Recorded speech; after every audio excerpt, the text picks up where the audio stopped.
Hey everybody, welcome to Beyond the Gatekeepers. I am Bishop-Elect Vanessa M and I'm your host for this evening. And I want to bring on my co-host and my special guest host. So we have Bishop-Elect Troy Sanders, who is here with us. He is the senior pastor of Rehoboth Fellowship of Atlanta, and he's been helping me to hold it down for almost 2 months now. And so I'm so glad that you're here, Bishop-Elect Troy. And we have Professor Natasha L Robinson. She's no stranger to us. She is the founder of Legaleaze Please. She'll say a little bit more about herself, but she's been on our show before. And so tonight she's going to, and actually for the next couple of weeks, she's going to help us move along on this show. Hey, y'all. How y'all doing? Hey. So glad that you are both here. So let me just go to Professor Natasha Robinson. Tell the saints out here, and some of them are ain'ts too. So just tell everybody what it is that you are doing and what you're working on. All right. Well, good evening to Lottie Dottie and everybody. That includes Yes. you if you're watching. Thank you so much, Bishop-Elect Brown and Bishop-Elect Sanders, for being here and for having me. And also in their absence, Bishop Flunder and Bishop Pearson. Thank you. Yes. Yeah, Yes. I had a brain freeze. That's So all I right. am the creator and curator of Legalese Please. It is a platform that is designed to deconstruct, demystify, and decode legal language. So, in short, we build you up by breaking it down. The it being the policies, the terminology, the words, the cases, everything that has an intersection with your life. We do it in a way that is free from shame because no one can learn by feeling shameful in their learning environment. So we teach in order for you to learn, in order for you to teach. So that is what I am in charge of. I'm just so glad to be here with all of you. Awesomeness. Bishop-Elect Troy, tell the people they should know because you've been with me for about 2 months now, but tell the people something about you. Hey, everybody. What a joy it is to be with everybody tonight. This is going to be a great conversation. So I want to welcome you. Want to make sure that you invite your friends, your family members. This is important information. This is holy work. We're going to talk about that tonight. I'm so excited about being with my sisters, my friends, co-laborers in the ministry. This is ministry work. And Bishop-Elect Nessa and Dr. Natasha, I am excited about this conversation. Yes, I am too. But before we get to it, we want to welcome Facebook Live because we know that they are here. We want to welcome YouTube and Twitter and all of the social media platforms. Will be on Spotify, so it'll play back tomorrow on Spotify. You can get it. But we want to know where you're from. So I see people, and I know y'all can see the scroll list right there as well. Y'all can feel free to shout out some people. Chuck Hunt is here from Monroe, Louisiana. We're so glad about that. Bishop Eugene Gathers is on from the College of Affirming Bishops, and he has a church in Charleston, South Carolina. We're glad that you're here. We have representing Jersey and Brooklyn. Leo is on in the house. Sean Jenkins is here. We're so glad. Colleen, Texas, y'all, look at that. Y'all see all these folks. Yes. And we're asking to make sure y'all share. Bishop-Elect Sonia is on, checking in from Atlanta. Pastor Erica is here from Pennsylvania. Rhonda from St. Louis. Lisa from North Carolina. Yes, I see the saints. I see the saints. Karen Coleman from Boston, a faithful one to us. We're grateful. Oh my God. Miko Mo. Yes, McDonough, Georgia. Namaste. Also another faithful one. Davida Day McAllister, welcome. So glad that you're here with us tonight. Marlene McLaurin here from Baltimore. So glad. Look at that. I'm going down the line. I'm going down the line. Siegfried Benton, Pastor Siegfried Benton from Temple Hills, Maryland is here. Minister Sandy Hudson, also another faithful from Paris, California. JR from St. Louis. I see the saints. I love it. Tanya Jenkins Montague from North Carolina. Oh, my brother is up here. Antonio Knox, Minister Antonio Knox from Rehoboth. Yes. Linda Hewlett from St. Louis, Missouri. And our cousin is here. Carmen White Janak is here. Hey, cousin. From Tulsa. We're so happy. Listen, do us a favor and share. Share it on all the social media platforms because this is a conversation that you all want to be a part of. Let's bring our guest on. So we have Reverend Nikia Smith Robert. She has her Ph.D. She is the founder of Abolitionist Sanctuary, and we want to welcome her on tonight to Beyond the Gatekeepers. Welcome.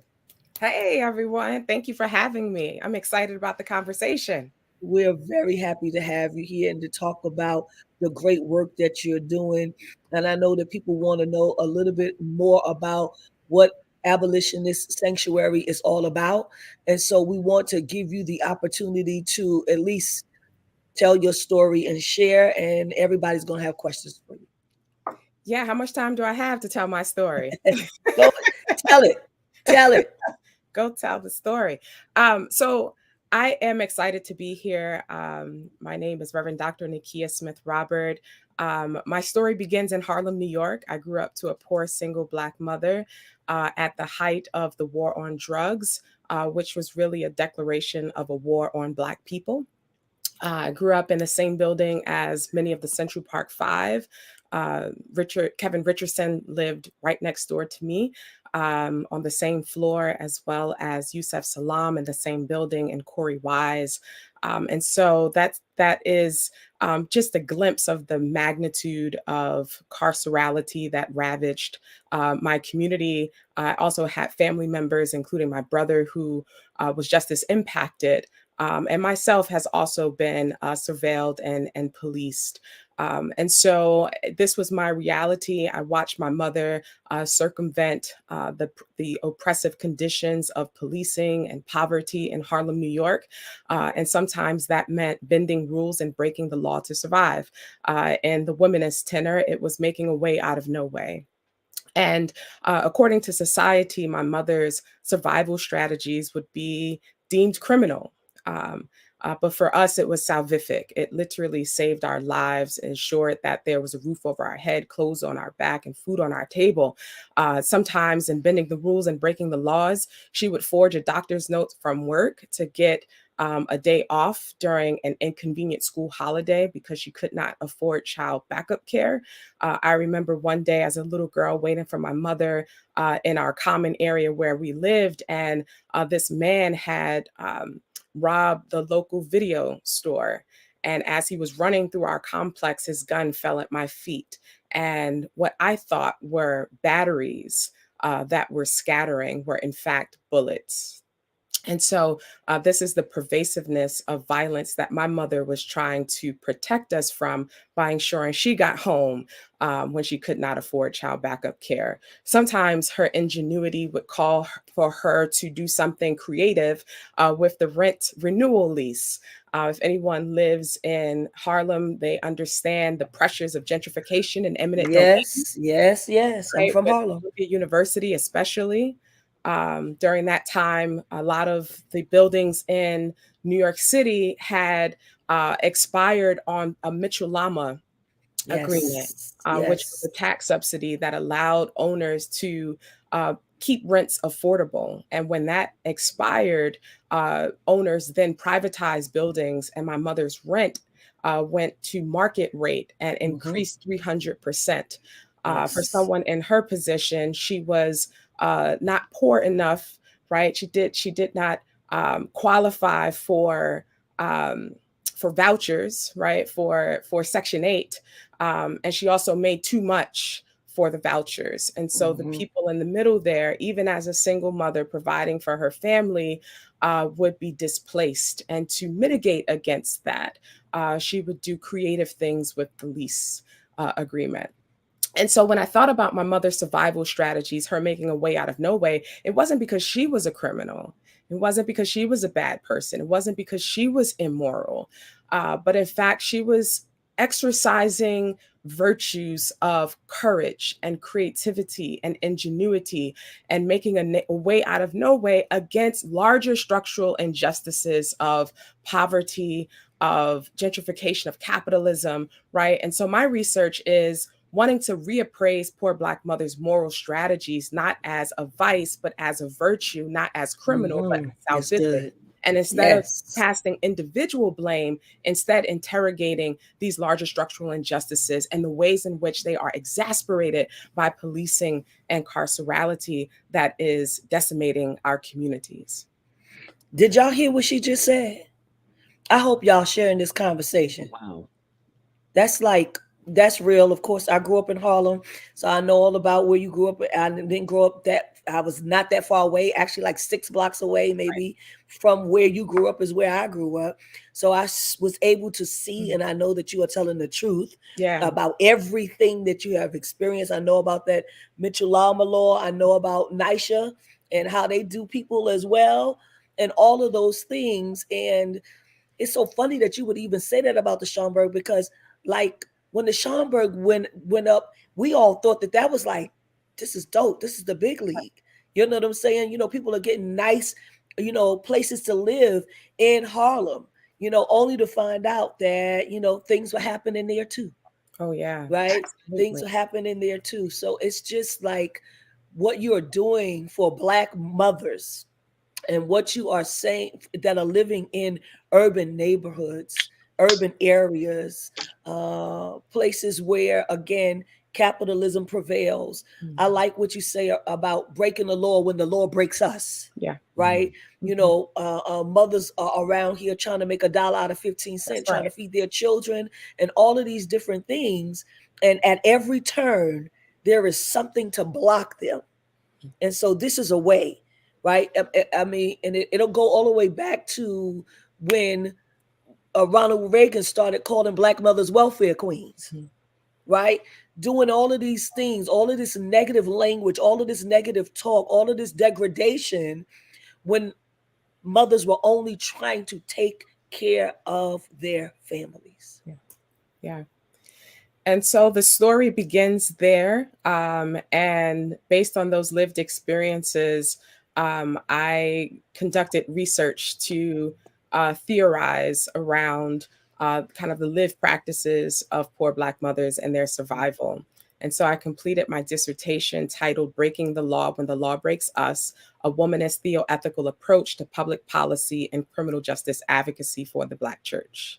And I'm using heavily womanist scholarship there, particularly Katie Genevan canon, and this understanding of living a life under oppression, right? Living an ethic under oppression. And what does that entail to reappraise poor Black mothers' survival strategies, not as vice, but as virtue? Also looking at Dolores Williams and the ways in which she's moving away from the cross and the violence that happens in the glorification of death and suffering at the cross, and instead shifting our focus to the life and ministerial vision of Jesus and the way in which it is embodied through the African maidservant of Hagar in the wilderness, right? This way of making a way out of no way, and the carceral wildernesses that so many Black mothers find themselves in. And from that dissertation, Michelle Alexander, who's the author of The New Jim Crow, was a reader. And when she read this concept of intervention called Abolitionist Sanctuary, she's really excited about it and said, I would rather support you in developing this idea than for it to sit on a journal page that no one ever reads. And so 6 months after graduating with my PhD, I established a nonprofit organization called Abolitionist Sanctuary. And here we are. Abolitionist Sanctuary is leading a national coalition training Black serving churches, civic organizations, and educational institutions to organize against the moral crisis of mass incarceration and the criminalization of impoverished Black motherhood. So as you can see, my experiences, my research are all culminated as the foundation of the organization. You say, and I'm going to let Professor Natasha get in here and Bishop-Elect Troy, but I got to ask this one thing. So on your website, and you start talking about your work and what you do, you talk about the punitive responses that take place in society, which finds their way into prominent spaces in church, right? In church teachings and practices. You talk about, you know, theologies of sin, sacrifice and punishment, you know, can reproduce carceral logic, all respectability politics, you know, particularly targeting Black women who, quote unquote, transgress the boundaries of acceptable norms of holiness, right? We know I could tell you a lot about that. Sacrilegious, morality and correctiveness, correctness of activities and behaviors. Talk a little bit more about the church and how the church has become complicit in co-opting state violence. Yeah, that's the question right there, right? The church has been a harmful place for many of us.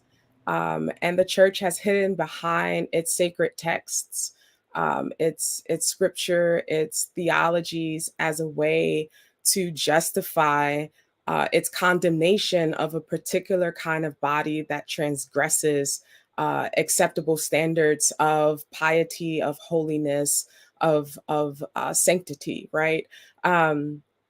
And one of those teachings is largely this notion of sin, and sin has become synonymous with the ways in which we construct certain bodies as deviant, as unholy, as unruly. And those notions of sin further lead to understandings of sacrifice, right? That if someone is constituted as sinful, then they no longer have any value, that they are no longer worthy, right? And that they must be sacrificed in order to restore the honor of people who are worthy. And so many people, women, trans, queer people, right, who are transgressing these boundaries of normative identity, right, construction of identity, are being scapegoated for the value of our doctrine, right, for religiosity, for the sake of being church. And we are losing people. We are hurting people. People are dying. And what we are seeing is that those theologies aren't saving people. In fact, they are dividing, they are destroying people and communities. And we understand that when we depend on theologies such as we got happy about it in church today at a funeral, the blood that never lose power. We just had Communion Sunday. Culturally, we'll shout on the blood, right? But theologically, the blood is a glorification of death that is not salvific, right? That when we see Breonna Taylor's blood, when we see Mike Brown's blood, right? When we see George Floyd's blood, their blood hasn't saved American democracy, right? That we are still here. And so how do we shift our theologies away from this glorification of suffering, of death, right? This dependence on sin to justify punishment. How do we shift away from these harmful teachings to more restorative, liberative, and salvific teachings that are aligned with Jesus's life and ministry, right? Because we know that the first Christian community possessed a criminal element. We know that Jesus himself was criminalized. We know that God cared so much about that criminalized body that incarnationally God broke into history through a brown Palestinian Jew, through a criminalized body. We know that Jesus had a concern for those who are criminalized when he said, as often as you've done it for the least of these, you've done it for me. And that was, have you visited me in prison, right? We know when he read from the scrolls of Isaiah saying, the Spirit of the Lord is upon me, has called me to preach good news to the poor. And in that he said he has set the captives free. We know Jesus was an abolitionist, that Jesus was in the ministry of liberation, of setting folk free. So if that is the life and ministry of Jesus, and we are disciples to continue that, to walk into that, to extend that, then we too have a responsibility to get rid of, to discard harmful theologies of sin, punishment, sacrifice, respectability, and turn to what liberates, what heals, and that is liberation, that is justice, that is abolition. So, in case you don't know, Reverend Dr. Nikia S. Robert is taking no prisoners tonight. And so y'all need to get ready. I'm going to let Professor Natasha and Bishop-Elect Troy ask their questions. Ooh, child. You know how I feel about you, how I adore you, and I support your work. I mean, just so many different access points. What I guess I want to focus on first is the fact that your research is based on your experience, first and foremost. And that but for the intentionality and you telling your story, no one would know about your story and how you tell the story of your mom and why this is a calling, on your life. So I appreciate you situating your experience with your expertise, and also in showing that not only is data a bunch of numbers, but we are the data. We are the sacred text. And it takes the telling of our stories so that people can understand and know more than just a person's name or where they come from, but also that lineage and that legacy. There is in the book, Walking Through the Valley, which is edited by Dean Towns, Dr. Stacy Floyd Thomas, Dr. Allison Geis Johnson, and President Angela Sims. Yes, this right here, this book right here, if you don't have it, you need to get it. It is called Walking Through the Valley, A Womanist Explorations in the Spirit of Katie Geneva Cannon. Before I ask my question, for those who are not familiar with what the term or the ethic womanist means, can you explain what that is in your words and why that situates your work in terms of what you're talking about today? Thank you for that question. So, womanism is a term that many people bring meaning to, and I'll share my perspective. For me, womanism is a study that allows me to center the experiences of Black women and their juxtaposition to the church, or their relationship to the church in their communities. Theoretically, womanism allows us to use as a way of knowledge production, a way of knowing these lived experiences, that it need not be a Eurocentric lens, right? We need not to start at Plato and Socrates, but that we can start at Mama and them, right? And so womanism is sacred for me because it is a way of doing theology that is a form of resistance against dominant discourses, and it is connected to lived realities and the interior lives of Black women and marginalized groups. That it starts with the particular before moving out to the universal. And so that's womanist scholarship for me. Thank you so much for that. It definitely brings the understanding for me is that I do not have to identify as woman in order to be a womanist. Mm-hmm. I think that is one of the myths that may be, out there. There is a term that you use in the chapter that you contribute to this book. Your chapter is called Not Meant to Survive: Black Mothers Leading Beyond the Criminal Line. Can you explain to us what the criminal line is and how that is important in your research and your conversation today? Yeah, so the criminal line is an extension of the color line, right? When W.E. Du Bois said the problem of the 20th century is the problem of the color line, I am suggesting that the problem of the 21st century is the problem of the criminal line. And the criminal line is the ways in which laws, regulations, rules, policies serve to target and discriminate against bodies who are considered deviant populations. And that when people transgress that line, right, when people cross that line, that they enter into this world of criminality and deviance. And so I am cautioning us against this problem as an urgent problem of the 21st century, is the ways in which this color line has become a criminal line. I'm sorry, I muted myself because I was just sitting up here listening. That reminds me of, I've been having this conversation about the tension between morality and legality, about how the laws come into play when a person or a group of persons' moralities change. And morality is not about righteousness or what is right. It is about what is deemed to be right at the time.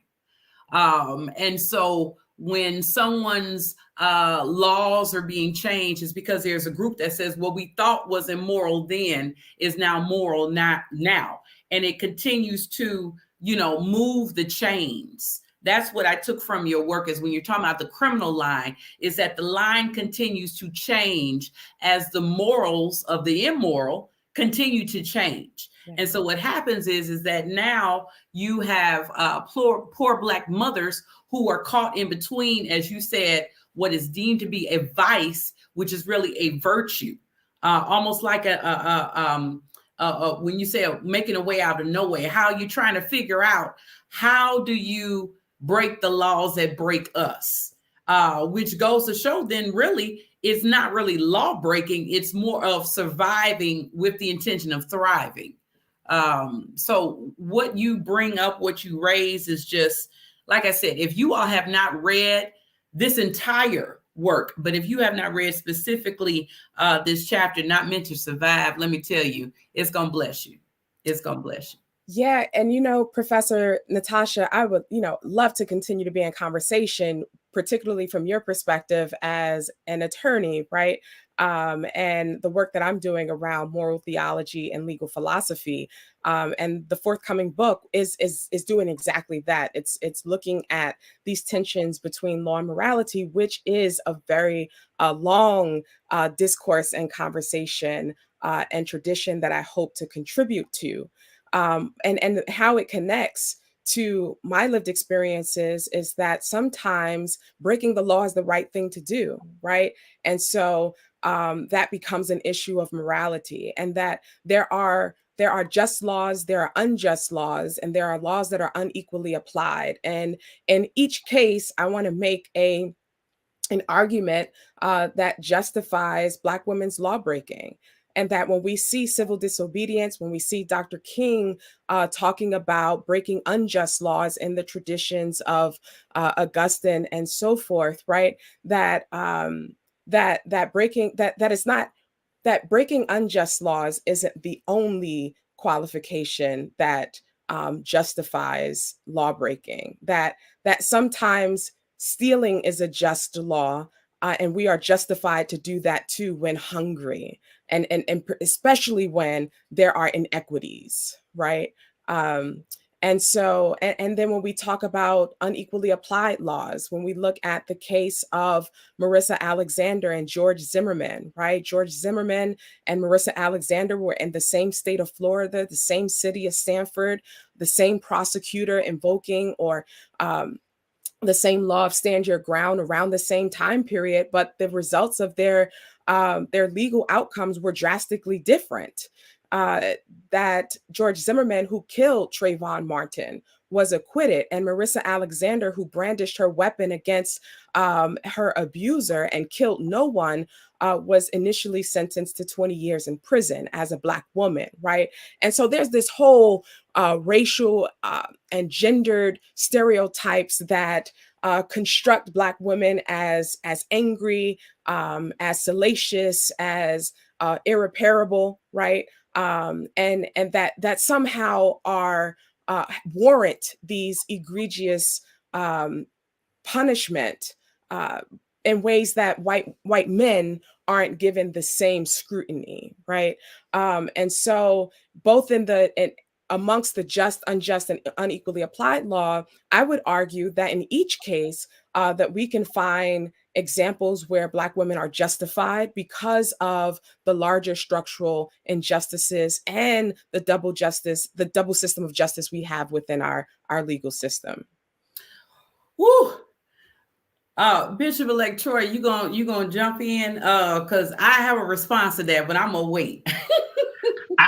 I wanted to, you hit me with the whole concept of Jesus as an abolitionist, right? And I think that I totally concur with that construct, that liberation theology is birthed out of this notion that Jesus is our liberator, right? But I wonder how much of the church really wants to embrace Jesus as liberator or as abolitionist, because that means then Jesus's folk got to get free.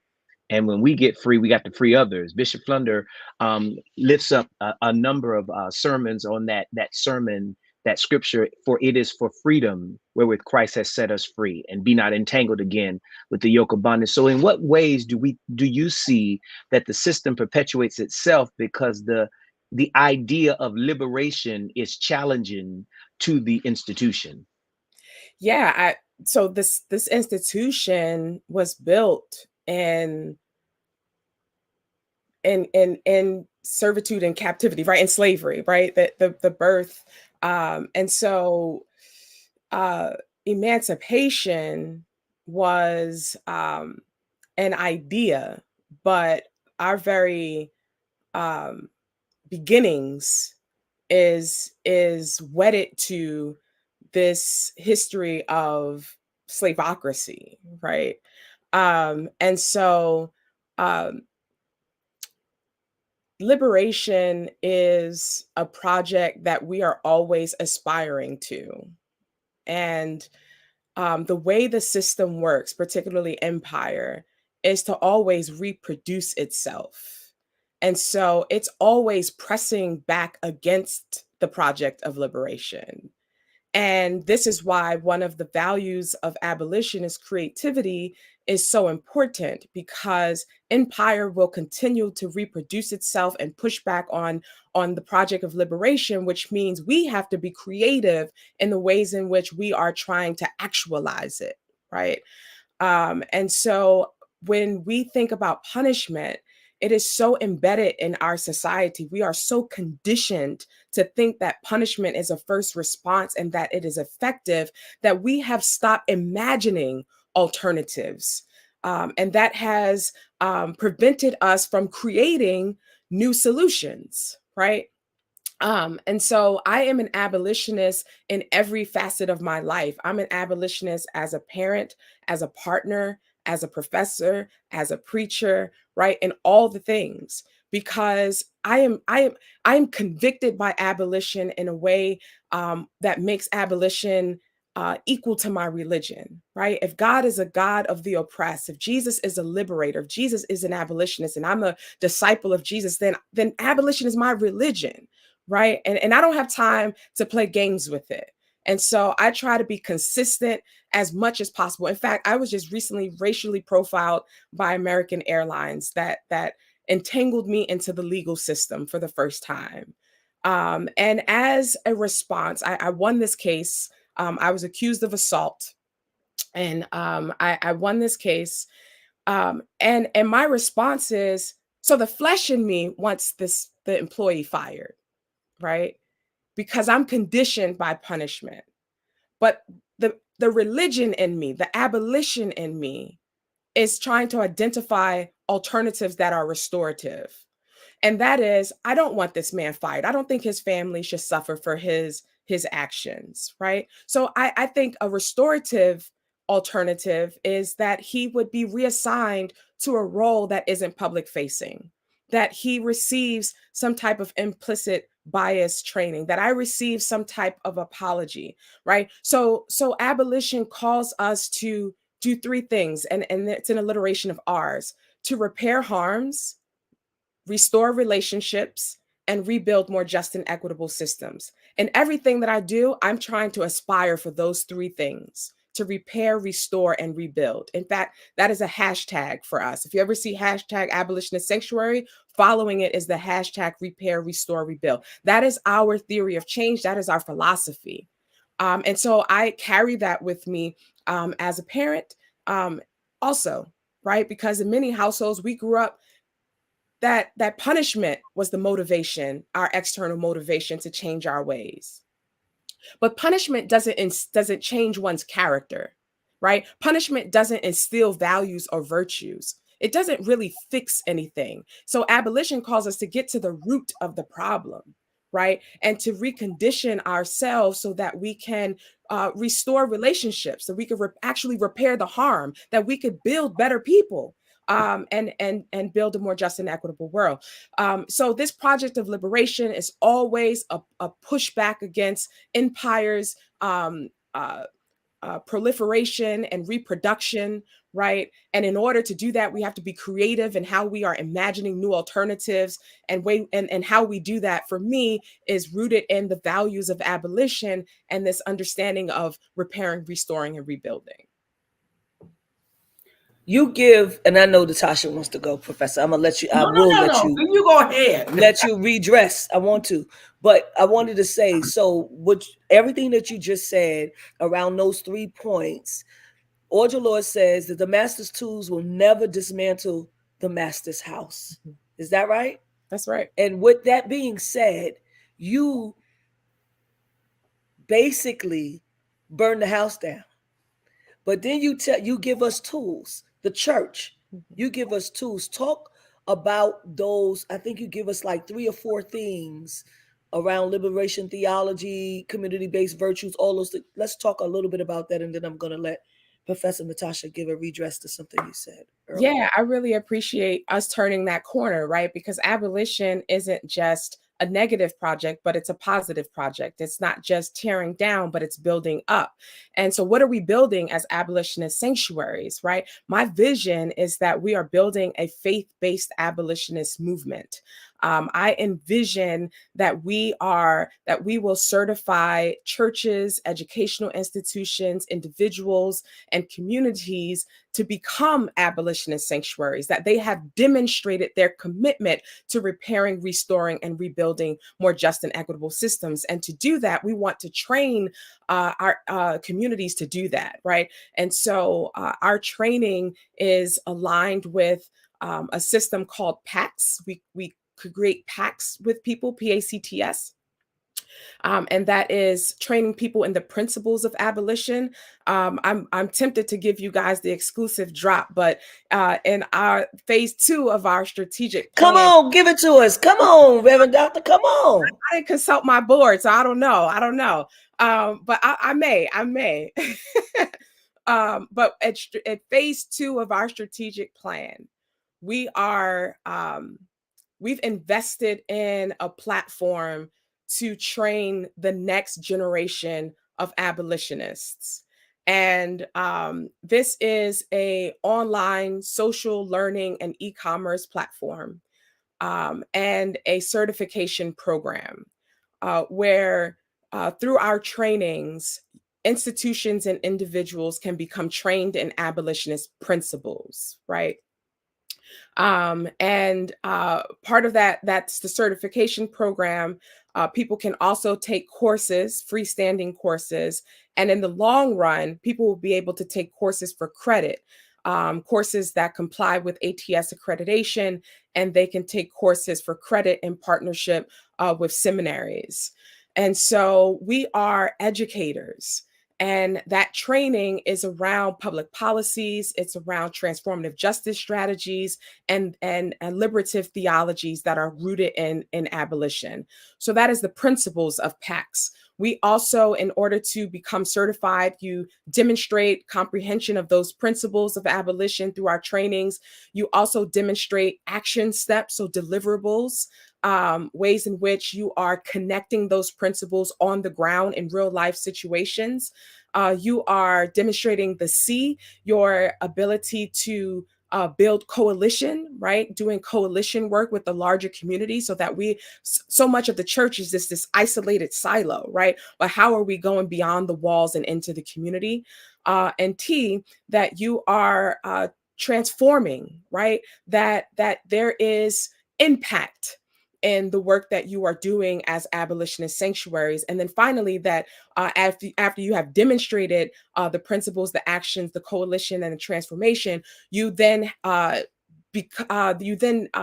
participate in a project, a capstone, to demonstrate that you are proficient, that you are certified, that you have the credentials of sanctuary. And so how that, you said the way we're doing that, it's through the liberative theology. So some of the things that I outlined here of how we understand Jesus's proximity to criminality. We also look at Hagar in the wilderness and how she's making a way out of no way, and how when God isn't a liberator, sometimes Black women have to liberate themselves, and sometimes that means bending rules and breaking the laws to survive in order to thrive, right? So that liberative theologies. We're also looking at public policy. I construct a quadrant, a matrix that churches can use to assess their theologies, to see how punitive, how complicit they are in carceral logic. So we do an assessment, this kind of audit of their teachings and practices, and then we help churches and communities, particularly churches, to construct interventions, public policy interventions. In fact, I worked with a phenomenal organization that I recommend everyone follow under the leadership of Charles Boyer, Salvation and Social Justice. We worked with his organization to consult them in developing a police accountability toolkit. And Salvation and Social Justice is doing transformative public policy work in Trenton, New Jersey. That's New Jersey, yes. The theological framing around that. And so that's the type of work that we're want to help churches do in terms of the public policy.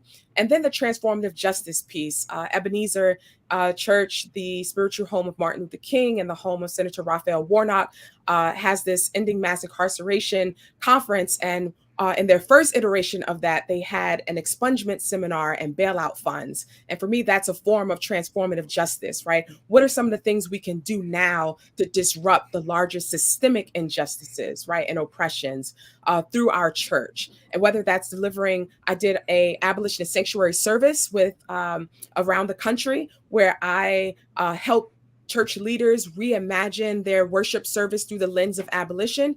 With one church, it was Word of Encouragement Church in Hawthorne, California, under the leadership of Reverend Nikia Smith, who's also a board member. I preached a sermon called Plan B. It was around the overturning of Roe v. Wade. And so it was a play on everybody, I'm sure have some familiarity with the contraceptive Plan B. And so I was playing theologically with the idea that perhaps Jesus was Mary's Plan B. That if Mary had a Plan A, she probably would have waited till she was older, till she was married, till she was more economically secure. But perhaps Jesus was Mary's Plan B. Vice President Kamala Harris got wind of that sermon. She asked for a copy of it and received one. And then at the end of that service, we worked with the church to deliver unused clothing items and hygiene products to a local girls group home, right? That's transformative justice. These kind of things, interventions we can do now to ensure quality of life as we are waiting to tear down the system and build something new. So these are some of the things, programs that Abolitionist Sanctuary is doing. And we are always looking for people to partner and support our work. Wonderful. They're so good. So good. Listen, I want to say to our audience, if we have questions, I want you to write the word question and make sure that you ask your question so that we can ask for Reverend Dr. Nikia to give us an answer. And so we're going to go back to Professor Natasha Robinson. Oh, I just want to continue with the flow with the way that you have said, because you did turn a corner. We went from the deconstruction to the reconstruction. And so what I was going to ask, I will wait till we're offline because it kind of goes back. In the interest of keeping to move forward, I want to ask you, what do you feel needs to be abolished in the church? Yeah, I mean, the list, right? It's long. and what can we do individually? Because we may not have an abolitionist sanctuary, within close proximity. So what is it that you feel, and to make the list, to kind of truncate a little bit, I will say, what needs to be abolished in the church as it relates to your focus, which is poor Black mothers? Yeah. I the church needs a do-over. Right? It needs a facelift. It needs repair. Transphobia, homophobia, misogyny, patriarchy, the policing that we do, right? We say we don't want drums, we don't want liturgical dancing, we don't want, uncovered women with uncovered hair. The young lady's skirt is too short. We don't say that about the brother with his sweatpants. We don't, right? Like, the sneakers and all the things, right? That we have to stop. We have to stop judging people. And that's the full stop. And we have to stop using our religion as a pawn to justify being mean and punishing and policing folk because they don't look like you. But they looked like you 10 years ago, right? They looked like you 15, 20 years ago. They may not look like you now, right? We're all on a journey and we are all becoming. And none of us have the authority to condemn and police and punish others because we have all fallen short, right? God is a God of love, and that God is a God of justice. And we were created in the image of God, the imago Dei, right? So that all of us have a belonging, a place, a way in which we see ourselves in God. So your image of God is no more holier than mine, right? Your reflection in God is no more holier than mine. So we have to stop being condemning. We have to stop being punitive. And particularly, we have to embrace this spirit of love and this spirit of justice, this spirit of community, right? That we have to see ourselves as connected. Right? Because if we are condemning folk for the ways in which they love and the way, right, that's just not of God. No matter how we interpret, exegete that text, right? That the full stop is that God said, love your neighbor, love yourself, and love me, right? And so for me, that it begins with love. King always talked about love connected to justice, right? And so justice is another part of it. The Black church emerged out of a justice movement, right? In resistance to segregation and slavery, that we were birthed out of liberation, out of our desire for liberation. And so now to be selective in who can be free and who cannot, right? That we have to be consistent in the ways in which we practice our teachings, our beliefs, our faith, so that all of us can be free, that all of us can experience God love. And that when we can do that, then we can build this coalition, this community that's more powerful to resist the evils of the world, the injustices, the inequities, the oppressive, the interlocking systems of oppression. But if we are fighting each other and divided, then we're not strong enough to have a unified vision for what liberation looks like for our community and for our world. And so abolition is doing that deep work of repairing the harms in the church, right? In our teachings and our practices, so that we could restore relationships with one another and then do the work to rebuild more just and equitable systems. And Abolitionist Sanctuary wants to lead that movement. We want to lead that work and to train churches to have more restorative and liberative theology so that we can do the work of Jesus, and which is the work of abolition and the work of liberation. It's so good. It sounds like, and I'm going to get to some of those questions. It sounds like one of the things you're saying is that the church needs to practice more grace. That Yes. amazing grace that we keep singing about and we keep talking about, that we don't have for other people, right? Yeah. That we don't have for people that don't look like us, that don't love like us, that don't live like us. Somewhere along the way, we lost the whole give each other grace, right? We lost it. We got caught up in the rudimentary things that we do on a weekly basis. It got caught up in, the rules and the regulations and all of those things. Absolutely. I think we're so busy sometimes modeling what we say we abhor. So what happens is that now we are taking the world's outcome of what oppression is, and we are engaging in a hierarchy in church. Yeah. So it does become the policing of flesh. It does become the policing of agency, of choices, where it is the young lady that has to stand up and apologize to the church, but the young man who is, sitting down and just watching this like this is some type of entertainment piece. Where you have persons who will try and use what they believe, which may or may not be in line with the sacred scriptures, they will use it as a battering ram. Mm-hmm. I think one of the biggest tools that we have that are in the institutions of education, the justice institution, religious institution, is the weapon of discretion, where we decide what is harmful, where we decide what is criminal, where we decide what is immoral. And when you use the testimony and the experience of grace, then all of that, it just all comes down. It becomes more of not a hierarchical relationship, but more of an outgrowth, where now I'm able to talk to you without judging you, without judging your decisions, without saying, well, if it were me, I wouldn't have broke that. You don't know what you would have done had you been in that situation. Come on, because it's not you. It is not you. Yes. And how much of this critical nature in church is projections?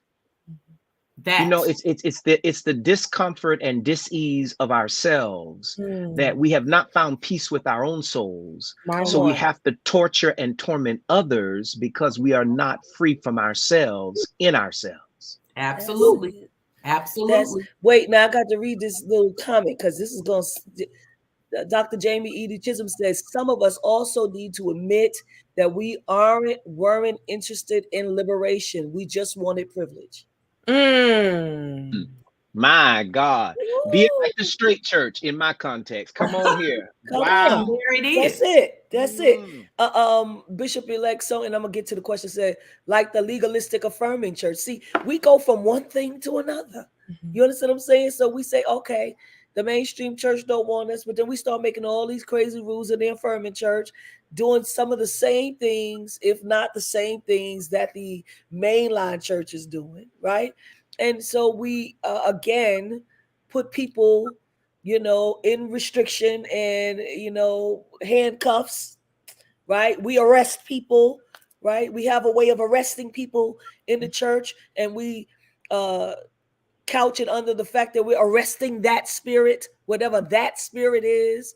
Oh, okay, let me be quiet. But that's where the church comes in with, in the criminal legal system. You have the three components of the police, the courts, and the corrections. I would argue that in a lot of our congregations, we are still that criminal legal system. We are policing. This is good. This is good. Judge and jury, come on here. We are policing, which I would argue mass incarceration doesn't always start with corrections. It starts with the policing, because you already have the mindset that you are already going to incarcerate this person, if not in a physical structure, then definitely in your mindset. You have already placed where they're supposed to be, which speaks to Dr. Nikia's point about the deserving and the undeserving. In the church, it is the just and the unjust, so saved and the unsaved. It is. So it's all of these different categories where we as a church, we are adopting what we say we abhor. We police, we provide sentence over people if they don't look like us, talk like us, believe like us, decide like us, and then we incarcerate them. I want to know, can I get bail? Can I get bail? No, I get bail. Because listen, we repeat offenders. We can't get bail. We repeat offenders. You can't get bail because according to the laws of this country, according to the 8th Amendment, it is not it's against excessive bail. That is considered to be excessive punishment. But we too busy doing things with our tithes and our offerings and not putting it all the time into those structures and those community needs that make sure that we are loving our Black mothers, that we are upholding them, that we are saying that you are divine. Because that's where also the conversation goes, is that if I don't think you're divine, then I have no problem relegating you to the margins, because I don't see the God in you. I don't see that you're deserving. I don't see that you are worthy. So I have no problem castigating you. I have no problem castigating your kids. Listen, and so the work that you do is so very important. It is. It's not just about organizations. It's about the individuals helping to make sure that we get this call forward. I just want y'all to be the first cohort of individuals, abolitionist sanctuaries, because y'all done took all the theology and ran with it in this call. So I think I might pass y'all as the first cohort of individual abolitionist sanctuary. Maybe we'll go to the larger church. Listen, we have to do this. We have to get up in these denominations. We have to get up in these convocations and have this same, listen, and adjudicate this matter. How about that? But this is worship. That's what worship is. Come on. This is the legal type needs of and spiritual needs. That's right. So, and this is how we're trying to shift the conversation so that it looks like and sounds like this, right? This is the type of training that we want to do with churches and faith communities. So you're right. We are divine, right? That we are created in the image of God. In fact, Black Lives Matter LA, Melina Abdullah has a campaign right now that she does every year during Women's History Month called Black Women Are Divine. Right. And so how do we organize our church to connect to these social justice movements on the ground and connect our theologies to it? Right. We need not the movement to tell us that Black women are divine, that's a theology that should have started with us. Right. And that we could connected that to communities. Bishop-Elect Sonia says you can't even throw yourself on the mercy of the church because mercy is not available. And that is the truth. Amen. That is the truth. Okay, I've got 2 questions. And I told you all, if you had questions, because we're going to have to wrap this up soon, that you need to write the word question and then write your question. So here is one. Carmen, cousin, is asking the question. How do we intentionally shift from our habitual inclination to punish over restore? Yeah, it's a good question. I want to just throw out some data here. So Black women are the most religious demographic, right? According to Pew study research, that Black women amongst the most religious, and that Black women count on their religion to get through difficult times, right? Mm-hmm. Black women have among the highest incarceration rates in the world. The U.S. incarcerates the most women than any other country. So you would think carcerality is some of the hard times that Black women count on their religion to get through. However, only 1/3 of churches surveyed actually mention the criminal system in their sermons, right? So from the pulpit, we are not speaking to the experiences of Black women with carcerality. So that's the first place that provides us an opportunity to do some training and to do some reconditioning and to do some more work to be present and to speak to the experiences of Black women with criminality, policing, surveillance, punishment, and all the things, right? So I just wanted to frame that our churches aren't talking about this. Mm-hmm. And so that is a double burden for Black women because we are also overlooked in the national discourse about criminal reform, right? And in the criminal system. So Black women aren't getting any help from our society, and we're not getting enough help from the church. How we recondition ourselves is, it's a process, right? So my 10-year-old son, I once heard him upstairs tell my daughter, my 13-year-old daughter, that he hates her. I heard from downstairs, "I hate you." I summoned him downstairs. My initial response was to meet rage with rage. I wanted to cuss. I wanted to knock him beside his head, all the things that I was conditioned by in my parenting and in my environment. But convicted by abolition as a religion compelled me to think of some alternatives. So in that moment, I asked him to consider the harms that he caused, right? The harm of saying that you hate your sister. What does it mean to hate Black women, right? And what is the danger of that, the consequences of my daughter being raised with that understanding, right? And so we talked about the harms, right? I mentioned abolitionists to repair, restore, rebuild. How do we repair the harm that you caused by saying you hate your sister? And so we talked about that, and we identified some alternatives. And that was, rather than me punishing my son, taking away devices, grounding him, hitting him, screaming at him, cut all the things that some parents do, I said, how about for the rest of the day, instead of saying you hate her, how about you show her acts of love? For the rest of the day, you have to show your sister acts of love. Now, to a 10-year-old, that sounds like punishment, but it's not, right? It's instituting some values within him, right? And it's working to repair those harms. Once we repair those harms, then we can restore the relationship, right? And so how do we now coexist in this house as siblings through a relationship that begins with love, that we use love when we have conflict and not hate, right? And then how does that then create more just and equitable community in our house, right? That I'm not showing favoritism to one and, over the other, right? There has to be some equity in how we carry out our relationships with one another, because society has enough hierarchy, right? And those hierarchies are used to justify this narrative of worthy and unworthy, right? And so we don't want to reproduce that in our homes. So how do we create a loving home that's more just and equitable? So my point here is that it required some creativity and some pause for me to recondition the way I thought about parenting, not from a point of punishment, but from a place of restoration. And that is putting the abolitionist principles at play. For me, there are 5 abolitionist values.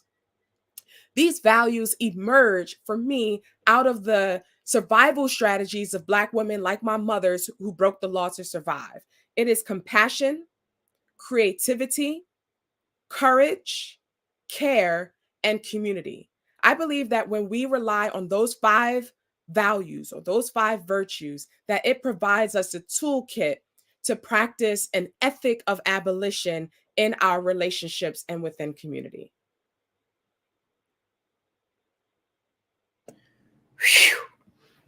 Listen, you done taught some parenting skills. And all okay, thank you. Pastor Orphan, y'all see that up there?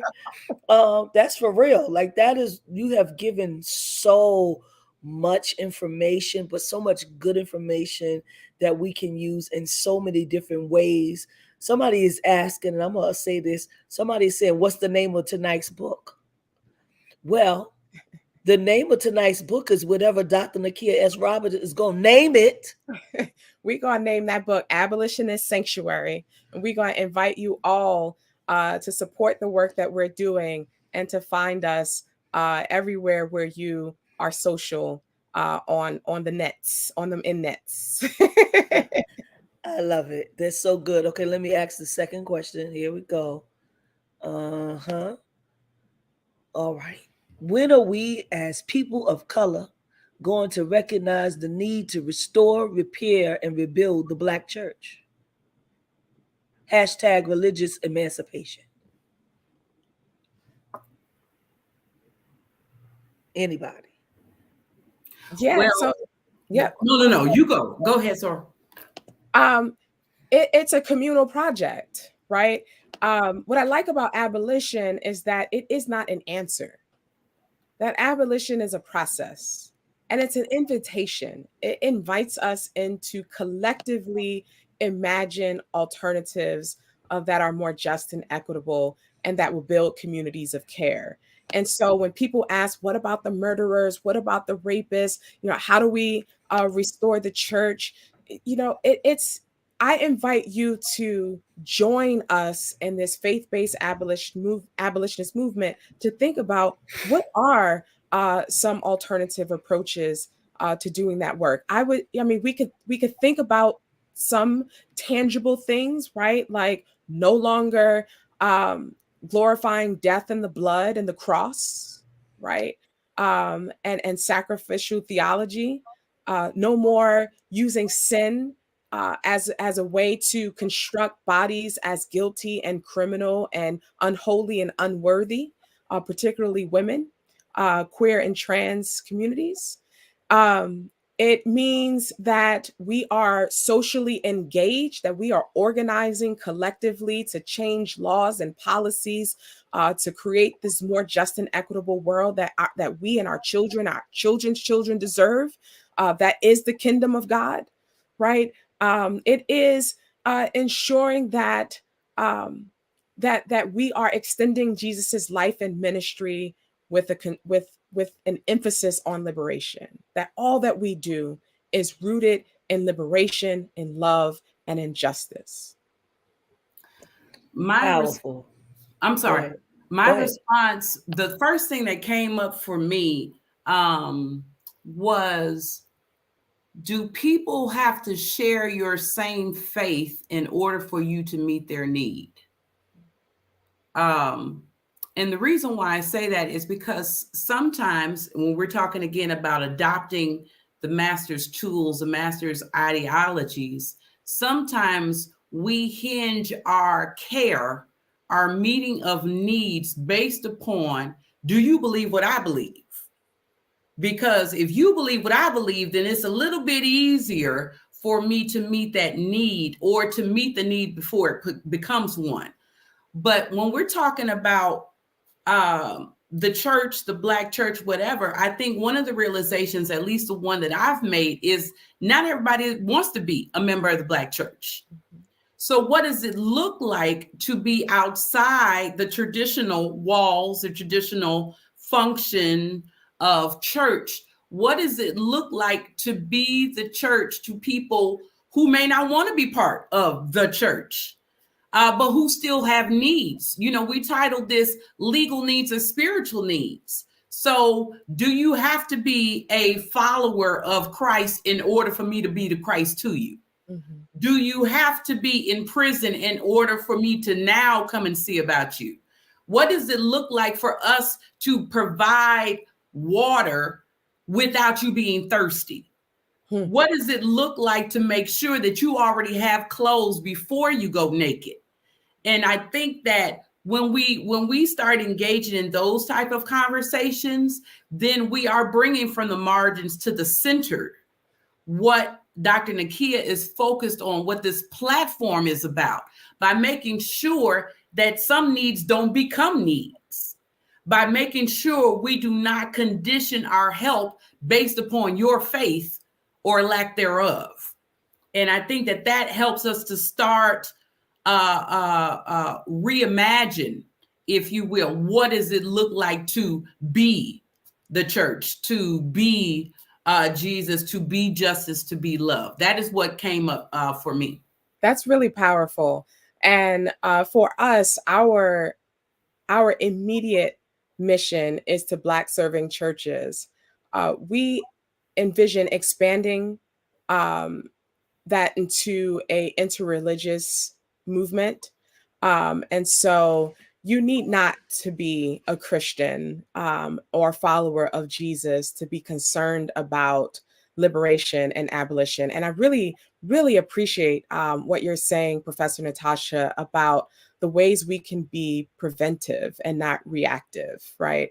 The ways in which we can create the infrastructure for thriving before people encounter death dealing circumstances, right? That we need to work for the more just and equitable world now, right? That our mission, our project should be the one of thriving and not just getting by day and doing church Sunday as usual, right? Church as usual. So I really like that. Like, how can we provide water before folk are thirsty? I think that's extremely, extremely powerful. And liberation, like love, has global translation, right? That there are people who are suffering all over this world. In fact, Abolitionist Sanctuary is in partnership with a foundation in Malawi called Othaka Harka with Ida Puliwa. and she's actually joining my class tomorrow from Malawi.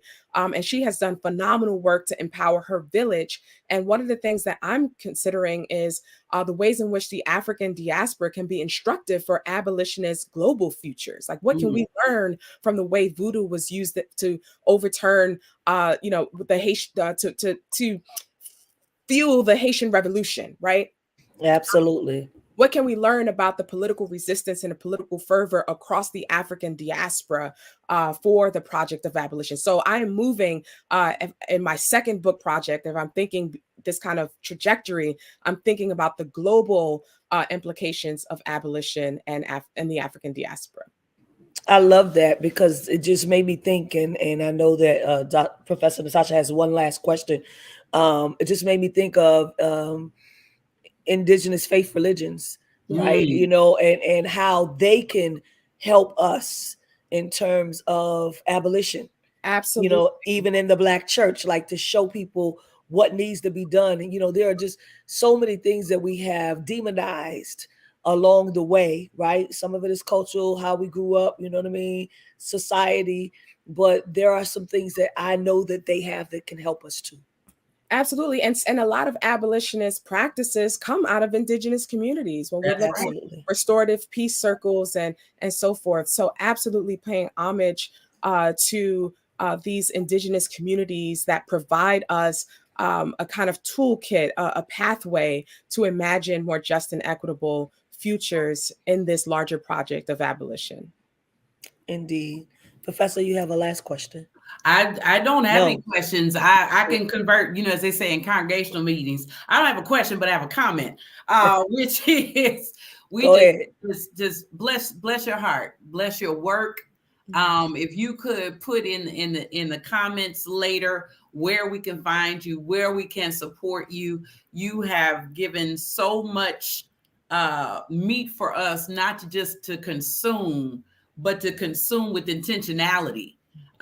So that we can continue to be fed for weeks and for months to come. I know I think I speak for a lot of people who say, well, we support you, and we're going to put our feet to our own fire and make sure that we don't just support you but word, but also support you in deed. So I'm just glad that you came, that you provided all this information. Bless you so much. Thank you, Professor Natasha and Soror, for this invitation. And I appreciate that in whatever room you are invoking Abolitionist Sanctuary. And likewise, whatever room I am invoking Legaleaze Please. Yes. So I'm grateful for this sisterhood and this partnership, and looking forward to co-publishing and doing some training together across our organizations. For those who are interested in Abolitionist Sanctuary, we would love to have your support.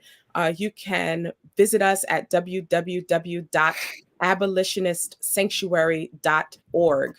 There you're able to contribute to us financially. You can sign up for our listserv and be among the few who have, or the many who have, an exclusive update on this phase 2 of our strategic plan. As I have mentioned in this exclusive drop of our forthcoming social, educational, learning and e-commerce platform and certification program, we are rolling out a beta phase of that site. So if you are interested in being on testing our training site, please join our list and send me an email. If you want to be amongst the first cohort who are trained as abolitionist sanctuaries, reach out to us. If you are a church leader and you would like us to come and lead an abolitionist sanctuary at your church, please reach out to us. And then finally, we are having a gala in December, and we would love for you to join us for that. We are looking at sponsorships with Team Rock and other organizations who would help us to fund the work of building this faith-based abolitionist movement. You can also follow us on social media at Abolitionist Sanctuary or at Dr. Nikia S. Robert. And then finally, you can listen to our podcast, the Abolitionist Sanctuary podcast, on all streaming platforms where you listen to your podcast. So thank you so much for having me. Awesome. Thank you so much, Reverend Dr. Nikia. We appreciate you. I'm going to let Bishop-Elect Troy, you have anything left that you want to say?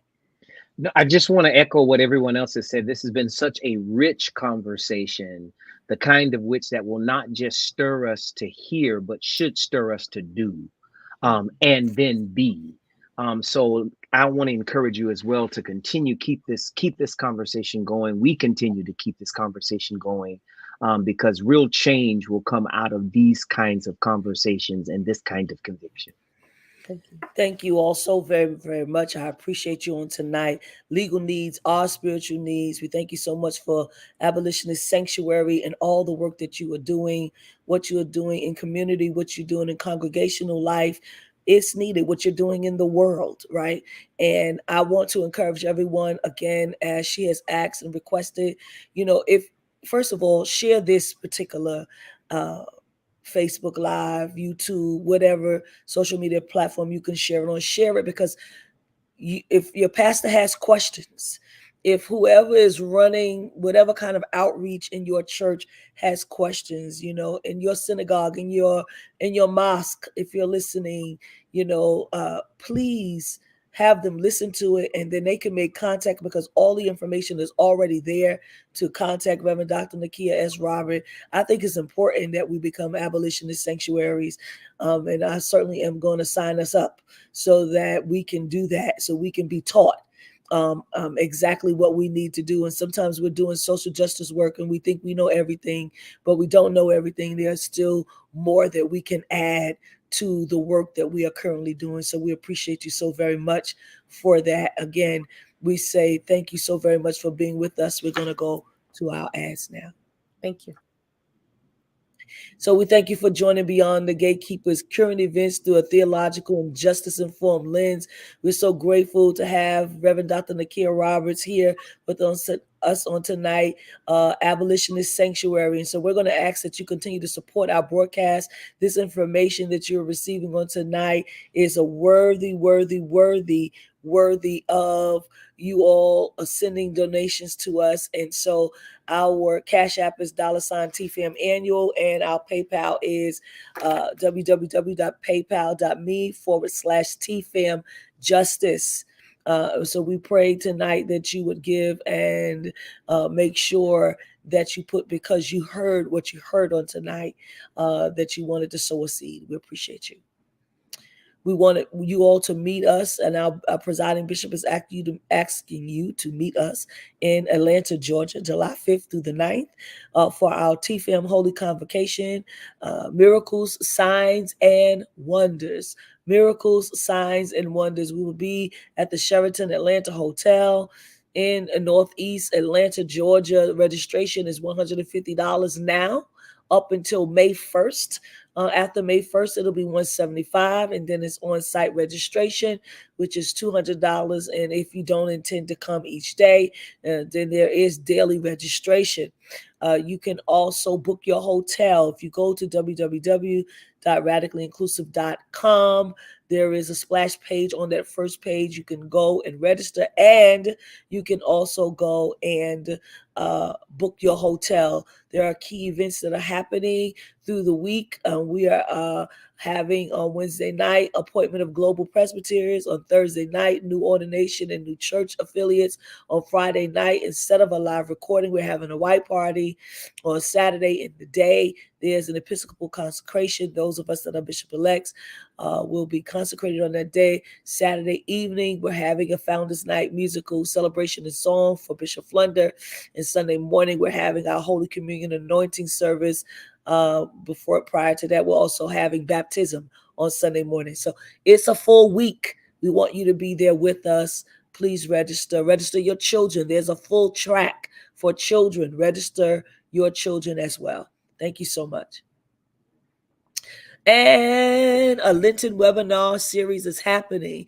You want to go down in the valley where the girls get naked. Somebody said, what? Say what? Yes. Womanist ecclesiologies at the intersection of law, sexuality, and theology. And so we have the pleasure of having, you've seen her here, Professor Natasha Robinson. We also have Reverend Naomi Washington Leapart, Reverend Melva Sampson, Reverend Dr. Melva Sampson, and also Reverend Irie Lynn Sessions. Reverend Dr. Irie Lynn Sessions will be there. You have to register for it. It is March 14th through April the 4th, 7:30 p.m. Eastern Standard, 6:30 p.m. Central. The cost is $100. And so I know that you want to hear that conversation as a part of a Lenten series. Please do not forget to join them. We thank you so much for joining Beyond the Gatekeepers. We say have a wonderful evening and God bless you.